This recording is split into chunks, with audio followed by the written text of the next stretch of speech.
You can voice your opinion by calling 672-KROE. That's 672-5763. Now, your host for Public Pulse, Floyd Whiting.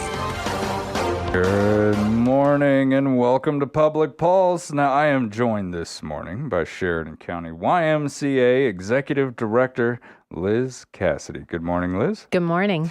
Now, how's the summer been so far down at the Y? You said you were pretty busy up there. It's nonstop. While folks are taking vacations and maybe have some time off work, it's almost the opposite at the Y. We are in our highest gear of functioning with all of the camps. If you've been down, it's like one bus going one direction, another bus going another, kids throughout the building. I just had this snapshot in my head of Adventure Club. They were practicing all the itty-bitty sports, but we were also going to have a water fight. So they're in their swimsuits in the gym playing t-ball. It's just nonstop, but all the good stuff. You know, that's something that I miss from my youth, and that's water fights. Yeah. We were pretty childish at one point over in the sandbox over in Iraq, and my wife at the time had mailed me a couple squirt guns and water balloons. And so for our 4th of July over there, that's what we did. It's just a bunch of people walking around squirting each other with water. It was great. It never gets old. No, yeah. It's one of those things that, it's kind of seemed a little odd if you're out there just doing it, but if you've got a bunch of kids, what a great time. Everyone's having fun and everyone is staying cool in this heat. Yes. Oh, man. Now, is the pool getting used? Oh my gosh, it really is. Nonstop, huh? Nonstop. We have our camps going through. We still have all of our water classes. And then as I joke, swim lessons, especially kids like mine that sunburn easily. You're still seeing a lot of kids in the pool. And I think, some of these hot days where, Kendrick Pool, always a fun outdoor spot, is going to be jam-packed. Yeah. We have families that, for whatever, in terms of being able to find your kids in the pool or just don't want the crowd. We're seeing still quite a few in the middle of the day, even in the heat. Yeah. Well, I think, and being inside, for those that, like you said, who don't do well with the sun. Right. You still got a pool you can go to, someplace you can head to cool off. Now, if you like heading into the Y and utilizing the facility, why not work there? How many lifeguard positions are you currently looking to fill? We will take all. Anyone. No. It's so interesting because there's not a specific number. What it allows is the more lifeguards we have trained and capable of being consistent on a schedule, the more features we can have open at any given time. So yes, we can function on what we have for lifeguards most days. There's been some evening shifts that we, I think it was last Friday, did have to close early just because our lifeguards are young folks too, and the weekend's exciting and all those things. But really, too, we have such a great core group of lifeguards that are picking up the shifts, making it work. But that also means if you are missing one or two, that means like one of the slides can't be open, just to make sure we're always functioning safely. And so the more the merrier. It's not a specific number, but really we'd love to get quite a few lifeguards trained, and so that we can be flexible in positions and not overwork anyone. And you've got how many different students that are home now from college? Right. I think that what a great summer job that would be. Oh my gosh, yeah. You get to go hang out by a pool all day long. I can't think of anything better. And also training. What training is actually offered at the YMCA for that position? Sure. So, it's all in-house. We do the full Red Cross lifeguard training, which is pretty substantial, all in-house. It's covered as part of your employment. You get your CPR and first aid with that. Really, that training goes in depth, not only in terms of the life-saving steps, but also in how to have those conversations, how to notice those tiny segments of time in transition that statistically is going to be when someone needs a lifeguard, is when you're climbing down off the stand, someone else is climbing up, those type of little moments, and how to handle that in a way that ensures there's not a gap in supervision that can result in tragedy. Yeah. It's such an important job, and the training that is offered, I would say is critical. Not just for the position, but you hear about people saving lives outside of facilities all the time. That training sticks with you for the rest of your life. And if you keep going to these recertifications, you can hang on to that forever and be a lifesaver.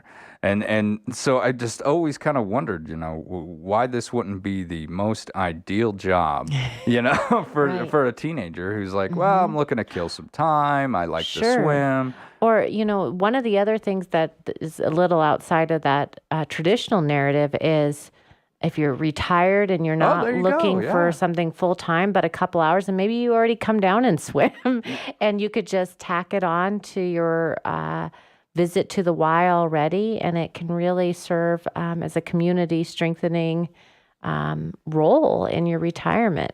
Absolutely could. And the old saying, you can't teach an old dog. But the fact of the matter is, you really can. You really, really can. And continued learning is extremely important. Now, there's also a position for a building custodian. And this might sound weird, but I've always thought, what a great job. Cleaning doesn't bother me that much. And so I always thought, you get to walk around, just kind of pick up. It's kind of like being at home with kids, right? Like, maybe some deeper cleaning here and there, but you already know the position pretty well. What comes with this? What will I be doing on a day-to-day basis at the Y as a building custodian? I mean, you described a lot of it in terms of you just keeping the building refreshed. There's some things that, we're kind of the Rubik's Cube. So, there's nobody in this space during these times. So you give it a little bit more of a scrub. And then this time is busy. So you kind of hold off, in the locker rooms or different areas like that. But it's really just being part of that team, too. The Y is a wonderful place where our members, they know the names of all of our front desk staff. They know the names of our custodial crew and our maintenance crew because it's just community at work. There's folks that will volunteer. They're like, hey, do you need some help getting that carried out or whatever it is? And that's what I love about this position is it's not operating outside of the hours that members are there. And so you get to experience firsthand when you shampoo that carpet rug in drop-in, and then you get a walk by later and you see kids learning to crawl or walk on that, and it feels good because you participated in making sure this was a safe, healthy environment, and you can see where that connection is made. Yeah. That's a great example. Imagining a little baby taking his first steps or her first steps out there and knowing I helped make sure that area. They didn't have black knees when they did it. Yeah, exactly. So, I mean, how much does a position like this actually pay? Sure. And I think it depends on experience. I don't have the numbers in front of me, but we usually just do that range of, is this your first time doing this and we need to work through training? A little bit of training, versus someone who comes in with years of experience and we pay accordingly. So it'll be like on a scale type of deal. Okay. Yes. Now, what are the hours for our Y custodians? Because this place opens up early. There are people in there early in the morning. So we have a morning shift, like you said, that would be starting at 5:30 in the morning and goes through the midst of the day. And then there's another shift that goes from 2 in the afternoon till after we close at 10 o'clock to do kind of the wind down. And there's weekend availability too. There's part-time and full-time. And so really it takes a whole team of us. I know as I've done my fair share of refreshing the Y, that I think we all have it, right? We see it really in that service mode because no one is above it. We just need a lot of folks as the community grows to help us keep it in such a state that as newcomers to town and tourists coming through in the summer. I've just heard it so many times. It's almost like a broken record of, I can't believe this place exists, and it's so clean, and it's so nice, and it's so bright, and all those things that I think we should all be proud of. But it also means we're all just picking up the paper towel that got left on the floor. See, you were describing like walking through, helping to pick this stuff up. And I do the exact same thing around here. I know Belle over there, she does too. She walks through and helps kind of pick. Everyone's kind of a custodian.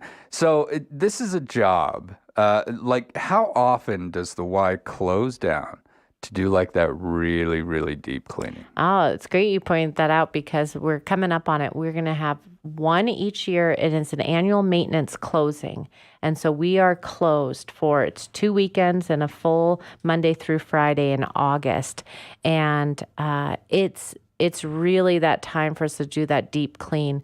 But also with this crew, it's ongoing. So we talk about maintenance closing week, but behind the scenes, it's about 3 months ahead of time that we make these substantial lists for every nook and cranny of the Y. And then we start already working through that. So we're already doing paint touch-ups, and we're already cleaning filters and changing out lights and all those things. So that week, we can be so intentional with the things that you just cannot do when the building is full. So you also have regular maintenance men or maintenance people. That's right. I mean, I'm not included. How often does the custodian help out with stuff like that? Would they come in and if the pool is kind of blocked up, or hey, we need to change this filter, I just need a hand real quick. Do they help with maintenance stuff as well, or is this primarily just cleaning? Do you know, I mean, it's like every position at the Y.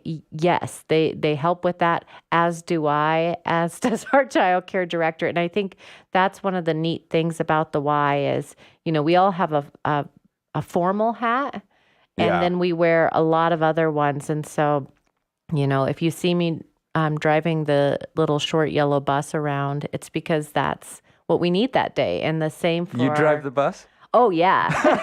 You look excited about it, too. All right. Well, the little kids will say, Liz is a crazy driver. And I thought it was super funny because I once hit a curb. But then I was like, wait, you're going to go home and tell your parents, tell them I'm crazy safe. But that's the why is one day you're, working the front desk folding towels, and the next day you're helping kids with show and tell. And we try to make that really clear on job descriptions that the hope of the Y is that you're just spot on the Y and how it's serving community in such a diverse amount of ways. And yes, you might be hired as a custodian, but trust me, we have one of our most amazing maintenance crew members, and he helps with all of our soccer camps, and he coaches basketball, and he's just a Y person. And again, that reminds me of like a family dynamic. Yeah. Because being at the house, everyone's got the chores that they do.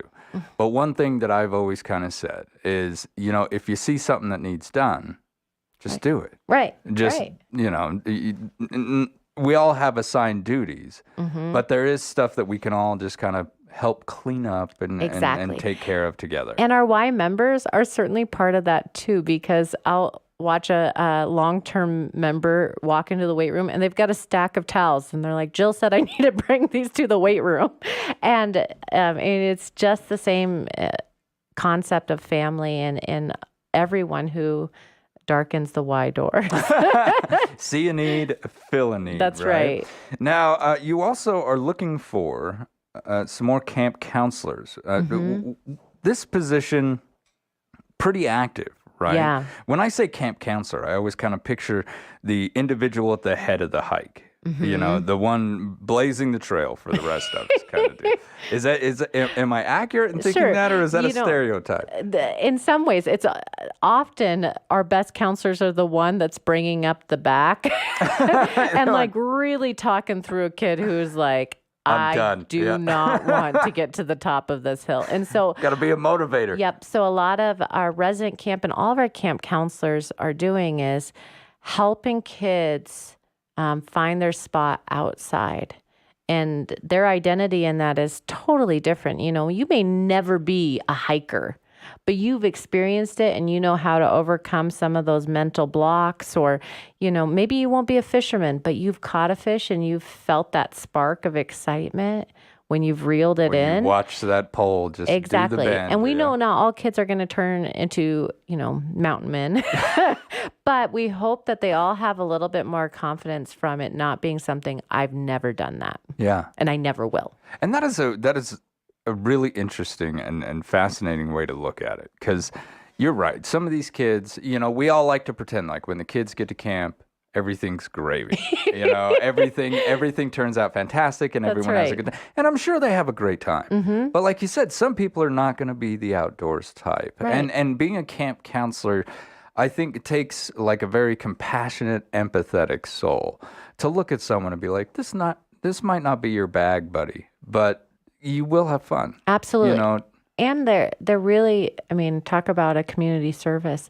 They're working through a lot of kids having what I would dramatically define as an addiction to technology. Yeah. And so we're working on different issues than we did 20 years ago. We're working on a kiddo who's jonesing for their phone or their iPad. Yep. And we're asking for them to be out and be active and to do something that's totally out of their routine. You know, it was something that I never really looked at either, is that tech nowadays consumes so much of their time. You know, I can remember, you know, when my daughter was living with me, it was all the time. The phone was either near her, unless there was homework going on, the phone was there. And even then, I'm just looking something up. Oh, well, I'm just looking something up and shooting 5 texts. That's right. Right? Like, come on. Just a little jonesing. Yeah, exactly. And you're right. It's like an addiction to technology, to information. Trevor just held his up and showed me. Yeah, it's something that we're all kind of drifting into. And having to go to camp, you know, brings up a great question. What are the rules as far as phones at camp? You know, because being away from the parents for 2-3 weeks at a time. Sure. That's part of the experience, right? Right. Like not sending mom a text, not texting dad saying, I want to come home. You know, Right. You send them letters back then. Yeah. So what is that like now? You know, we always ask families to support us in leaving technology at home. And of course, we have the contraband technology that ends up at camp, but Contraband. I like the kids sneaking it in. But you know, it's a two-way street too, because we need to commit the kids to like give it a chance, unplug, see maybe you'll like this, maybe you'll discover something else. But then we also are asking the parents like, it's okay to unplug. We will call you if something goes wrong. But parents are getting pretty used to having a nonstop line of communication with their kids 24 hours a day. Where again, 20 years ago, your parent was like, I assume you'll be home by dark. Yeah. And be home when the streetlights come on. Yes, exactly. And so we're asking a lot of the modern family in terms of trust us, trust that if they can unplug completely. And you know, our generation, cool because my generation, I'm going to say, I'm an Xer. We developed this. We kind of came up with it, you know, and developed it where we're at now. Yeah, I can say. So I understand that draw where it's, where are you? What are you doing? What time are you going to be home? I need to know this information right now, all the time. And that was one thing I went over with my own daughter a lot. Don't make me wait. Right. You don't put dad on red. You know, you answer. And she was really great about it. And so to have that torn from me, yeah, that's an alien concept now. Sure. And so you're right. It's not just the kids. Because we always tend to think, oh, well, the kids. Well, the parents, you know, my generation, Generation X has been proven to be more of what we call helicopter parents. Yeah. Where we're around all the time. We're involved.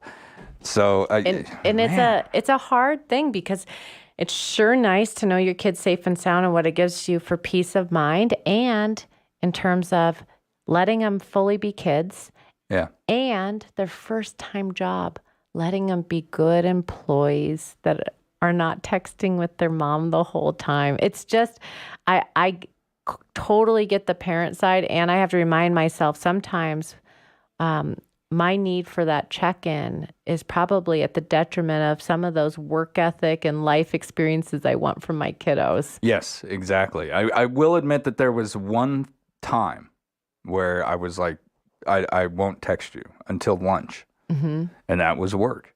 And that's just my family. You don't contact each other at work. You don't. It's just the way that we were. All right, when we return, we're going to continue with our Sheridan County YMCA. This is Public Pulse on 930 KROE and 103.9 FM. Sheridan. Camp is very entertaining, and they say we'll have some fun if it stops raining. I went hiking with Joe Spivey. He developed poison ivy. You remember Leonard Skinner? He got ptomaine poisoning last night after dinner. All the counselors hate the waiters, and the lake has alligators. And the head coach wants no sissies, so he reads to us from something called Ulysses. Now I don't want this should scare you, but my bunkmate has malaria. You remember Jeffrey Hardy? They're about to organize a searching party. At Eliason Financial, money management isn't just about dollars and cents. It's about dreams and opportunities, and more importantly, family. We'll take time to get to know you. Then we'll develop a unique wealth management plan that works hard, just like you. To learn more about who we are and what our wealth management advisors can do for you, visit Eliason Financial online or call 307-672-3010. Securities offered through Royal Alliance Associates, Inc., member FINRA, SIPC. If you've been thinking about building your dream home, Vista West is the place to be. Hi, it's Jack and Kathleen Wood from Best Real Estate. You're right, Jack. With 5 to 7 plus acre lots starting at around $250,000, Vista West is just what you're looking for, with less than 3 miles from downtown Sheridan. You heard her, folks. I'm right. Wait, what? Building your luxury dream home with natural landscaping and views of the Bighorns, Vista West is Sheridan, Wyoming's premier executive building site. Call Jack and Kathleen Wood at 307-763-1249. It's time to live your life the best at Vista West. And I was right. Brokered by EXP.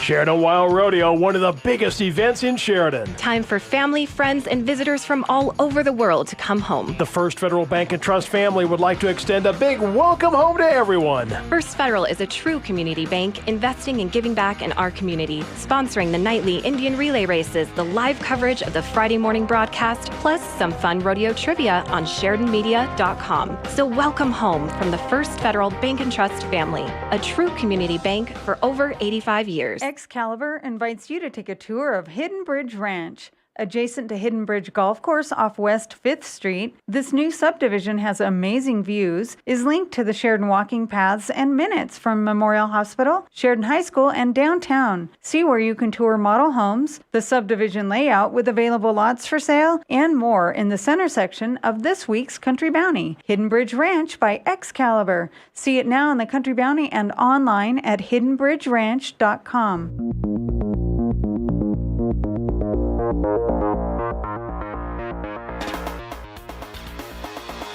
Good morning and welcome back to Public Pulse, brought to you by our friends out there at Eliason Financial. I'm Floyd Whiting, and this morning I am with Sheridan County YMCA Executive Director Liz Cassidy.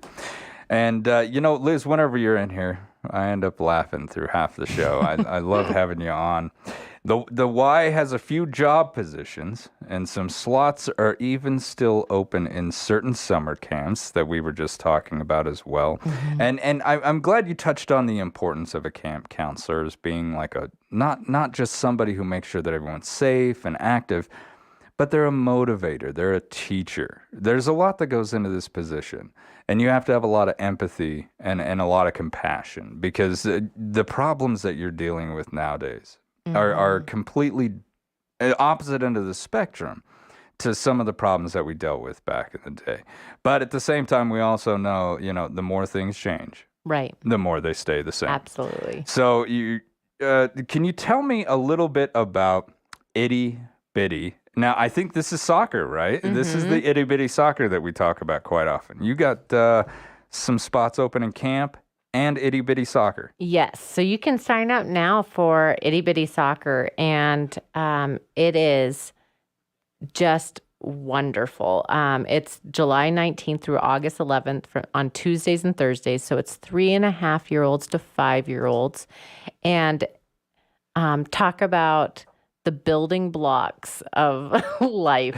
Just think of that little legs thing. You know? Yes. And that's one of the big things is don't fall over the top of the ball. Kick the ball. Don't pick it up and run with it. Don't just shove down your friend who's nowhere near the ball. Don't playing soccer. Right. Don't lay in front of the goal so nobody can get it. Chase butterflies. Yes. Yeah. And then at the end, say thank you for a snack. It's just the simple things. It is the simple things, but it's so fun because the kids get involved and they're so excited to be participating in their first sport.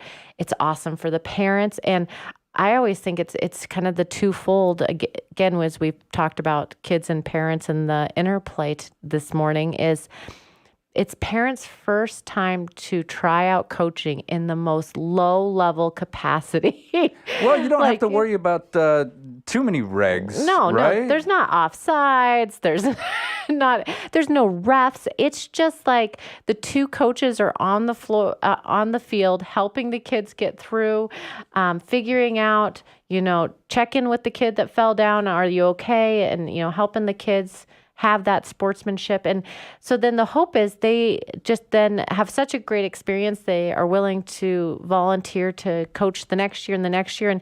And it's like they're building their coaching skills as their kids grow.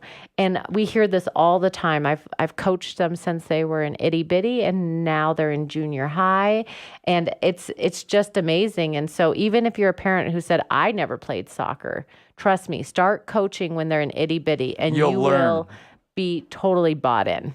So if you do want to coach, yeah, there are open positions up there as well. I mean, yeah. Can I take my child up there? We register for soccer. Hey, I want to get into this. We just need as many parents involved as possible. I mean, it's like most things. The more you're engaged in it, the better the family experience. And some folks are not going to make every single game. That's right. So it's good to have backups in a way. And as we've said before, you're just teaching fundamentals here, folks. We're not shooting for gold in the Olympics just yet. This is just the beginning. Now, fall soccer signups, those are going to begin very soon. Liz, what do we need to know? So not much. Again, you want to coach, you want to ref, let us know. I know it's the middle of summer, so people aren't thinking about the fall, but it's going to creep up quick. And it's such an awesome, I love the fall season. It's just a wonderful way to say goodbye to summer because you get to be out in the evenings after school playing. We have the requirement for soccer cleats is really it. And guess what? And shin guards, and we have both if you don't have them. Also, kind of like a whole variety of sizes. Right. And, yep.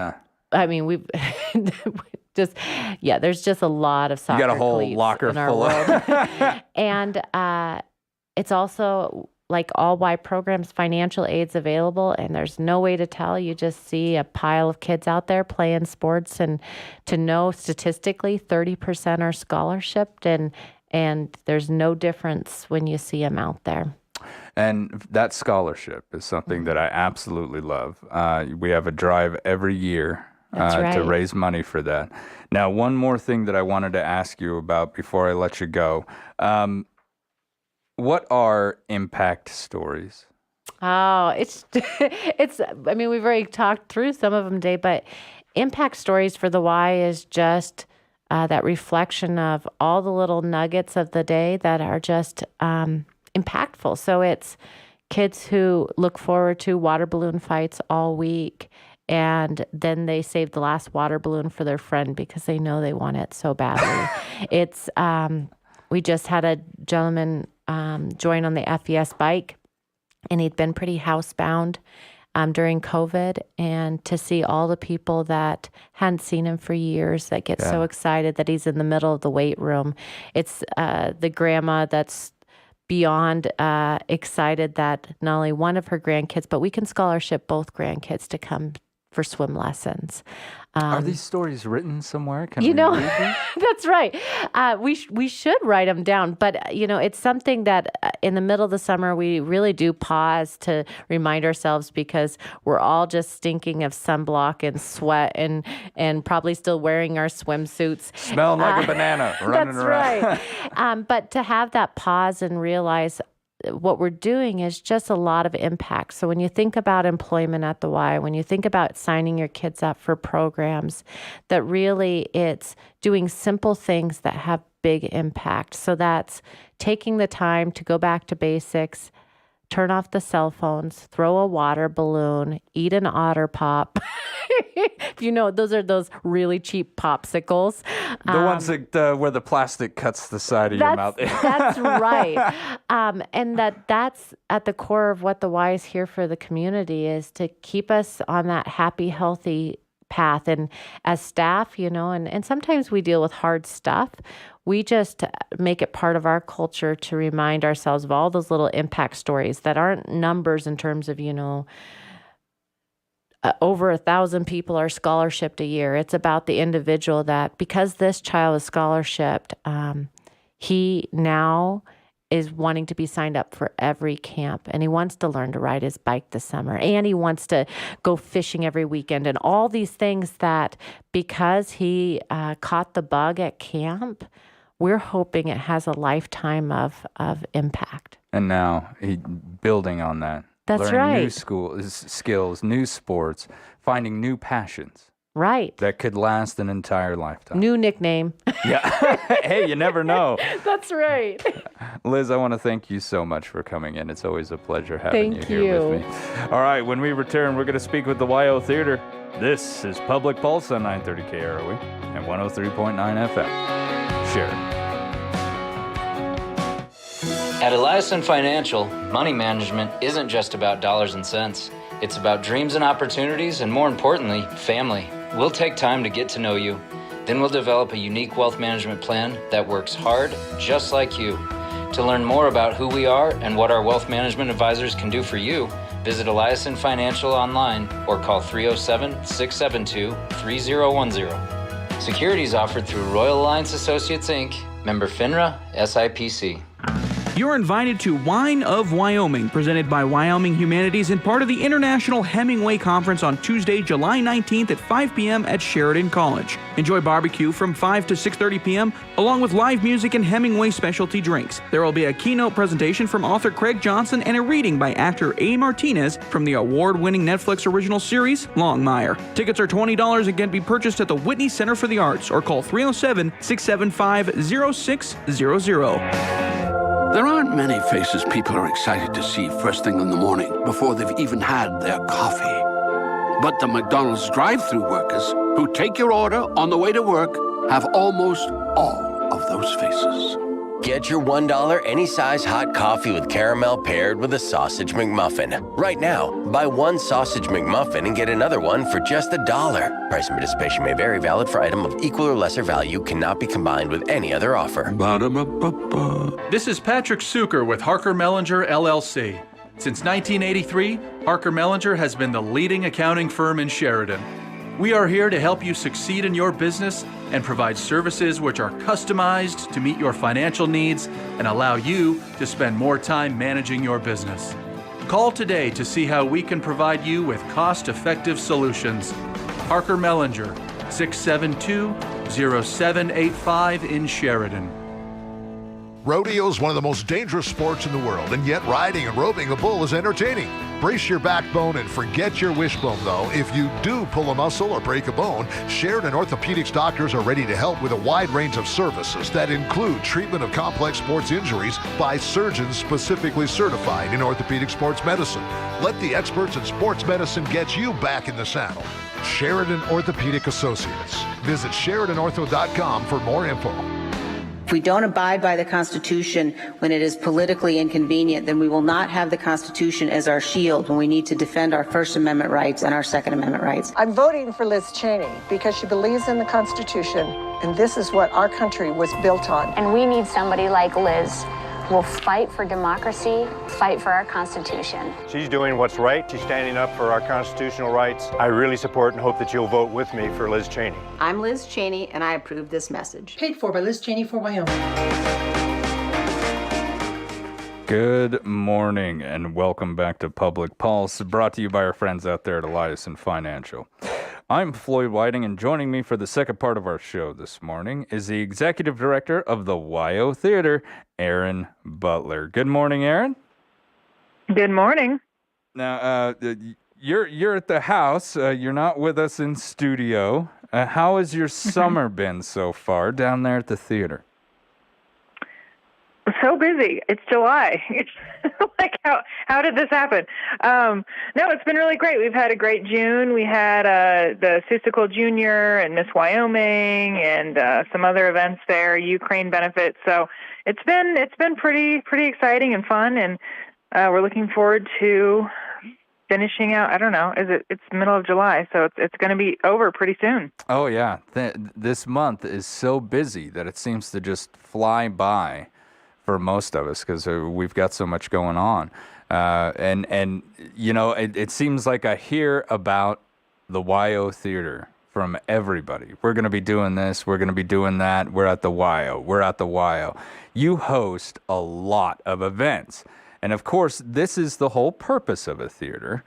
But has interest and use of the theater increased over the last few years, do you think? Or do you think that people now are really embracing the idea of going to the theater because, you know, we were all kind of locked down over COVID and maybe we realized, wow, I took that for granted?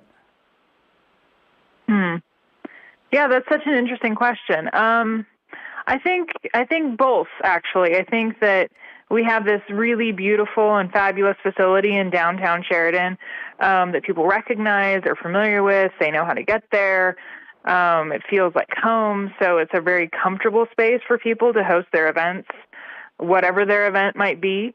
And then also, yeah, like to your point, COVID was crazy, you know, and we didn't get to do the things we wanted to do. And now that we have that opportunity again, it's sort of exciting to be out and doing stuff, and the YO, you know, feels like a part of that. So it's been really fun. You know, we get to host a lot of different kinds of things, and we get to help people kind of create new and fun, exciting events. So it's great. Yeah, it's cool that we get to help the community in that way.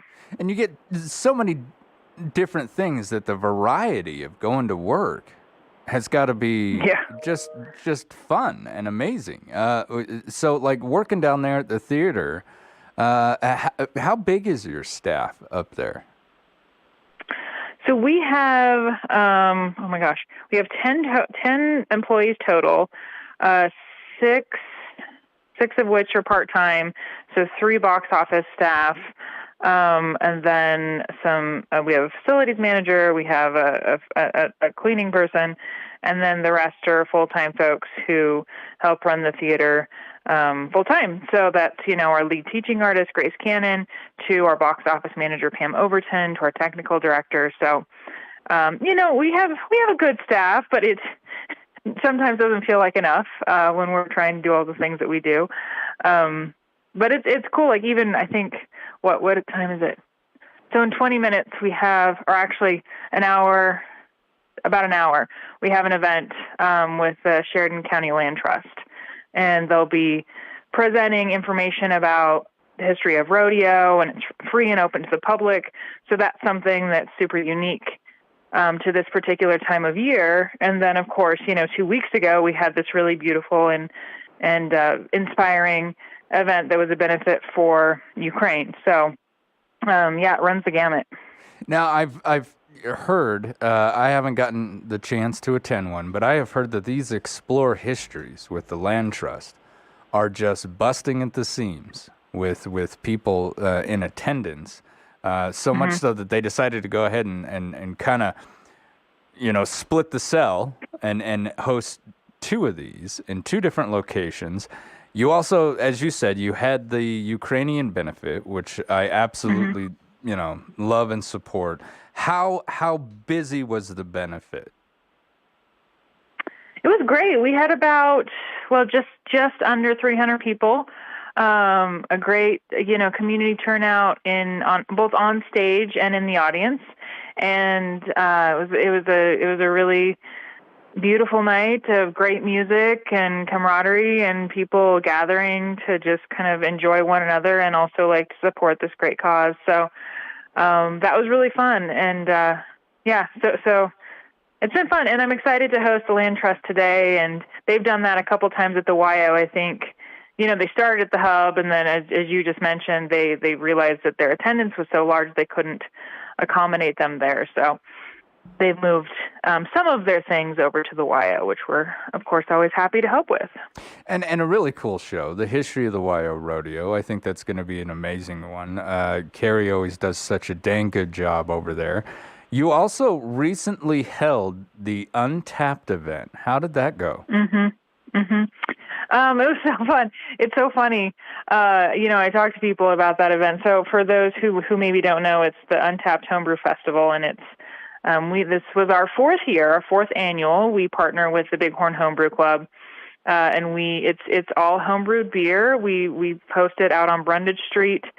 We usually do it, or have been doing it, the Saturday before rodeo, and it's a really sort of intimate, kind of fun, unique event, and it's a little bit surprising to folks who maybe didn't know that it was a YO theater event, because it doesn't really feel like our kind of thing, which it isn't necessarily, but the great thing is that we have an opportunity to come out into the street and have an event outside. We have great music, and we get to interact with a different crowd. And this homebrew beer, which is, homebrew is art in and of itself. It's just this really interesting craft of finding the right ingredients and making sure that things are mixed properly. There was one of our homebrewers who had a beer called the best breakfast ever, literally made with breakfast cereal. Like, they brewed it with breakfast cereal. Wow. Wow, Yeah. people are getting pretty experimental out there, huh? Now, would you say that was that your highlight of that? Or what would you say was, for you personally, Aaron, what was your highlight of that event? Of the event? Well, what was it? I just really appreciate the thing that I love about, as you keep mentioning, just the variety of activities that the YO hosts, is the variety of people, of patrons that come and enjoy the events that are happening. So it's always a little bit different. Like, each crowd is a little different. Like, so the Untapped crowd is vastly different than, say, the folks who attended the Miss Wyoming pageant, or the folks who came to the Ukraine Benefit. So every little audience has its own group of people. And it's really fun and interesting to interact with those people, and then also to see the similarities that maybe aren't always obvious. Yeah, the things that we all share in common that are not openly apparent. Yeah, absolutely. You really get a sense of community at the theater, don't you? Yeah. Now, YO Gives is a statewide 24-hour online fundraising event. And this is designed to bring the state together as one community in fellowship to raise money and awareness for our Wyoming nonprofits. Aaron, the YO is participating in YO Gives this year. You've also received from a very generous donor that kind of kicked off your fundraising process and told the YO she would match some donations, correct? That's right. Christy Love has stepped up and offered a $6,000 match for YO Gives specifically for that day, which is, that's tomorrow, I guess, isn't it? Yeah. Yeah. It's literally tomorrow, and for 24 hours. I mean, I think it starts at midnight tonight. People can jump on there and donate to the YO, and every dollar you match up to $6,000 will be matched. What is the overall goal for the money that you're looking to raise this year? So this is our first year participating in WYO Gives. I think this is only their third year, actually, hosting this kind of really exciting and fun fundraising event. There's so many people, so many nonprofits in Sheridan also participating. But for the WYO specifically, we need a new projector. So our projector, literally stopped working. So we need a new one. But the thing is, it's not just your everyday projector. It has to be something very specific. We use it a lot for things like National Theater and the Met Live in HD. Of course, for every sort of speaking event that has a projector image necessary, we use it for that. So we'll be raising funds toward that new projector. It would be an LED projector, and the projector itself is really expensive. It's like $30,000. And then, of course, we need the lenses that go with it. So our goal for WYO Gives is $30K. And we would, it would be super exciting if we could meet that goal. We hope and appreciate everyone who's willing to help us out in that way. Will all of that go to that projector? Is that thing a $30,000 piece of equipment? Yeah, isn't that amazing? It is crazy. Amazing. Wow. And these things, it's sort of crazy. It is kind of crazy. But, it is a piece of high-tech stuff. This isn't, like you said, this isn't your average projector.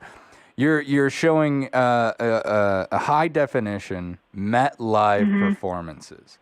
Now, high def, it's like you're in the room. So, and you do these quite often, don't you? Yeah. So the Met specifically is 10 events a year. So there's that, and of course, and there's the National Theater. I've already mentioned anything that uses a projector. We're talking about the classic Western film series. You might not think about that, but something like that. Anything that's a movie event. Anything that's an event that maybe you have speakers at who are using like a PowerPoint. The film festival. The film festival, right, exactly. So it's, when you really think about it, it's used often. And the funny thing is this is super boring, but once you get to the level in which we are at in terms of needing to buy this very specialized kind of equipment, then of course the lenses are, they're separate. They don't just come with the thing. So that's I got to go, Aaron, but I want people to know, get on WYO Gives, midnight tonight, donate. Aaron, I want to thank you for calling in, and I hope you get the projector. I can't imagine the theater not having one. Well, yeah, we need it. So. All right, you've been listening to Public Pulse on 930 KROE and 103.9 FM. Sheridan.